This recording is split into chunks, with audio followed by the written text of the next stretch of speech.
प्रधानमंत्री की भाषा कैसी है, आपकी भाषा कैसी है, अमित शाह जी की भाषा कैसी है?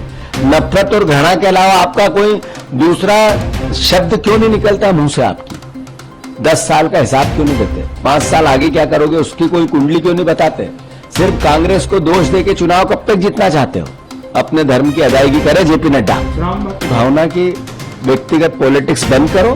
प्रदेश की कानून व्यवस्था सुधारने में कांग्रेस पार्टी आपको सजेशन देगी। हम कमेटी गठित कर रहे हैं। आदरणीय मुख्यमंत्री जी से पिछले 2 महीने मैंने लगातार पत्रों के माध्यम से डायरेक्ट कहा कि आप मध्य प्रदेश क्राइम की राजधानी बनता जा रहा है, आप गंभीरता पर इस पर विचार करें। फिर मैंने उनसे आग्रह किया कि यहाँ रोज हम 3C का बोलबाला हो गया है, क्राइम, करप्शन और कर्ज का। मुख्यमंत्री जी आप एक पद के संभाले, गृह मंत्रालय की जवाबदारी किसी और को दें। हमने उनसे सजेशन किया, ओपन भी किया, पत्र के माध्यम से भी किया। चूंकि मध्य प्रदेश अब जंगल राज हो गया है और मुख्यमंत्री जी जिस परिवार से मिले, उस परिवार जिसकी सबसे ज्यादा शिकायत करता है उनके को साथ ले जाके मिले। मतलब क्या है, आप किस तरह का प्रदेश बनाना चाहते हैं? अब आप गए तो आपने किया क्या? न आपने सरकारी जो औसत होती है वो मुआवजा या वो सहायता की पीड़ित परिवार की, एक बेटी की हत्या हुई, उसके भाई की हुई, उसके चाचा की हुई और मां एकमात्र गवाह इस पूरे हत्याकांड में बची, उसकी सुरक्षा की परेशानी है। आखिर मुख्यमंत्री जी ने क्या किया उस परिवार का जाके, ये स्पष्ट नहीं हुआ। कांग्रेस को कोसा, चूंकि कांग्रेस एक सकारात्मक विपक्ष की भूमिका निभाना चाहती है। हमने मुख्यमंत्री जी से खूब पत्राचार किया, खूब आरोप प्रत्यारोप किए, खूब बयान दिए, खूब सजेशन ओपन दिए।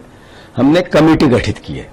जो मध्य प्रदेश की जंगल राज की जो कहानी बनी है, जो एक स्पष्ट पृष्ठभूमि बनी है, इसको आखिर प्रदेश का भविष्य सहेगा कैसे? यह हमारा दायित्व है कि जंगल राज नहीं बने। हम पूरे 2 महीने के घटनाक्रमों को, किस तरह के घटनाक्रम हुए हैं, उससे भी अवगत कराएंगे मुख्यमंत्री जी को, सरकार को, और आगे सजेशन भी देंगे क्या होना चाहिए। तो वेंडेटा की पॉलिटिक्स, बदले की पॉलिटिक्स भारतीय जनता पार्टी की सरकार समाप्त करें। कांग्रेसियों को डराना, धमकाना और बीजेपी ज्वाइन कराना, इसमें सरकार लगी रही, कानून व्यवस्था लगा रहा, पुलिस लगी रही, प्रशासन लगा रहा और इधर जंगल राज बन गया। तो आखिर इसके लिए दोषी सरकार ही है ना। तो मुख्यमंत्री जी से आग्रह है कि आप ये बदले। कौन रहेगा इसमें? नेता प्रतिपक्ष जी के नेतृत्व में सब काम होगा।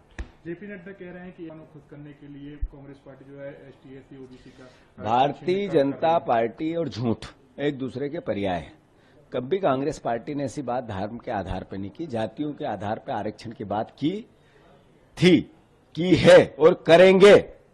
दूसरी बात, जो बीजेपी है सच बोलती नहीं, गुमराह करती है। अरे आप जेपी नड्डा जी, देश का सबसे बड़ा बेरोजगार प्रदेश हमारा है, देश हमारा है, कौन दोषी है? सबसे बड़ा महंगा प्रदेश पाकिस्तान, बांग्लादेश से ज्यादा खाने पीने की चीजें महंगी यहां हो गई, कौन दोषी है? सबसे बड़ा क्राइम, करप्शन आपने किया है। आपने सीधे पैसे ले लिए, जिनको ठेका दिया उनसे भी बीजेपी में, जिन पे ईडी की कार्रवाई की उनसे भी ले ली, और जिनके पास थे ही एक कंपनी 181 करोड़ ले ली, उससे 1100 करोड़। करप्शन का पर्याय हो आप। ये सब दोष, देश में हर तरह की अराजकता आई, इसके लिए दोषी कौन है? और